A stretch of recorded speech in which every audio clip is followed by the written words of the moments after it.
Well, a senior counterterrorism official has told the ABC Naveed and Sajid Akram underwent military-style training in the southern Philippines last month. The island of Mindanao has a history of being a hotbed for Islamic extremism, with several groups pledging allegiance to Islamic State. So how dangerous are these groups? Let's speak to Greg Barton, Professor of Global Islamic Politics at Deakin University. Greg, good to have you back on the program. Now, firstly, what did you draw from the ABC's reporting that Naveed and Sajid Akram, they had both traveled to the Philippines to receive that training? Good to be with you again, Girish. It's one of those items of news that's surprising in one way, but also it sort of makes the pieces fall together. I'm speculating in my comments, but we now see Naveed having come into contact with Islamic State network in 2019 when a cell was detected. He was investigated. There was no basis for laying charges or even for regarding him as a matter of risk. But the question is, what's happened the last 6 years? That scene in Sydney was closely interlinked. Also, it was closely interlinked with networks across Southeast Asia, particularly in the Philippines, where authorities are still struggling to deal with jihadi extremist groups. The problems go back to the late 1980s when Al-Qaeda emerged, and groups like Abu Sayyaf group were formed with Al-Qaeda sponsors and Al-Qaeda camps. Those Al-Qaeda camps actually moved to Camp Abu Bakr in the early 90s when people moved out of Afghanistan, Pakistan. More recently, 2014, these same groups swore allegiance to Islamic State, pivoting away from Al-Qaeda. They were part of a large insurgency that's largely been defeated. Peace negotiations have been successful. So the insurgent side of things is largely finished. The problem is that there are still some people who are unhappy with that position and remain deeply committed to Islamic State. And this is a rugged mountainous island, particularly the western side, the southern island of Mindanao. And so there are still people there in areas where, as a police officer or a military officer, you really don't want to go without good reason, because it's dangerous if you're up against locals who are extremists. If you have the right contacts, you can be picked up at the capital, Davao, the capital of Mindanao, and taken westwards. And one would speculate that's what happened with this couple. It would have required introductions on trust. And I think any training they received, apart from the obvious firearms training, from people who have been involved in many gun battles, so it's different to use a firearm in the heat of combat. I think the key thing is affirmation that they were on the path of God as they would have seen it, and locking them into going ahead with what would have been a pre-planned attack. They returned 2 weeks later executed, but there would have been months in the planning, and so the Philippines trip probably consolidated that psychological sense that this is the path we're on. So these groups or individuals, small in numbers in Mindanao, as you mentioned, but how dangerous can they be, and how influential can they be? Well, put it this way, Girish, if you're a police officer or a military officer and you end up with this, by yourself in a small group and get ambushed, there are many, many cases of lethal ambushes. So for you, it could be very dangerous. If you're an outsider and they suspect you, once again, you could either be kidnapped or shot out on suspicion.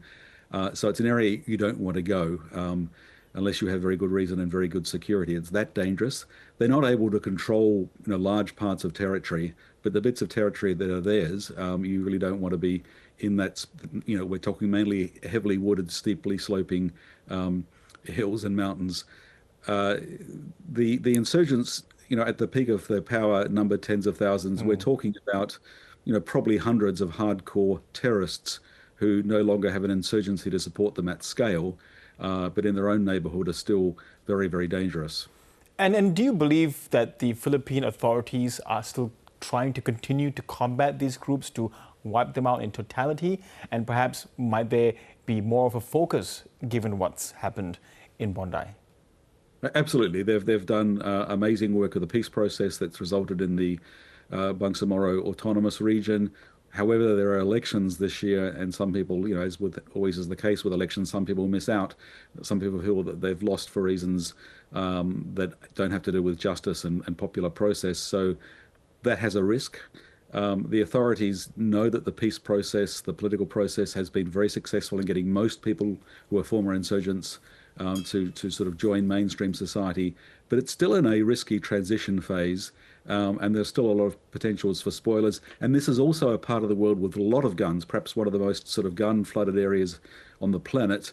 and it has high rates of crime, and it has a history of Rido or clan retribution and violence. So it's not just a case of more modern insurgencies or even more recent extremist groups. It's overlaid with lots of other problems in a very poor part of the Philippines, in a relatively poor nation that's struggling to make good. So, lots of ways that things can go wrong, and lots of advantages for these small holdouts. But it does mean if you're in Australia looking to make a face-to-face contact with somebody you respect as an Islamic State leader, the Philippines is probably the easiest place to do it. Yeah, you spoke earlier, Greg, about the pro-Islamic State groups or cells that are there, especially in Sydney. Why and how do you think these groups can continue to exist here? They continue to exist because we don't police and can't police and don't wish to police ideas, frankly. So there are signs of people holding to very radical ideas. These are really dangerous ideas, as we saw on the weekend. But they're flying below the radar by not engaging in activity which would leave the way for charges to be laid, arrests to be made. They're avoiding congregating as they used to on large scale in overtly supportive ways of Islamic State. They are engaged in hate speech, which, we've seen many reports on this, which is a worry, but also a potential line of further tightening the space in which they can move. I mean, the concern here is about recruiting young people, which still goes on. So the story in Australia is we're largely on top of these groups acting freely, but under the guise of, preaching hyperbole, which is actually a cover for hate speech. There's a worry that their influence is still dangerous. And although many people have been arrested, many people went to Syria, didn't come back, there are many others who remain. The authorities know about them, but it's not easy to prosecute somebody just because you suspect they have ideas that are dangerous. You need stronger grounds than that. Hate speech is one area where prosecution could occur, though.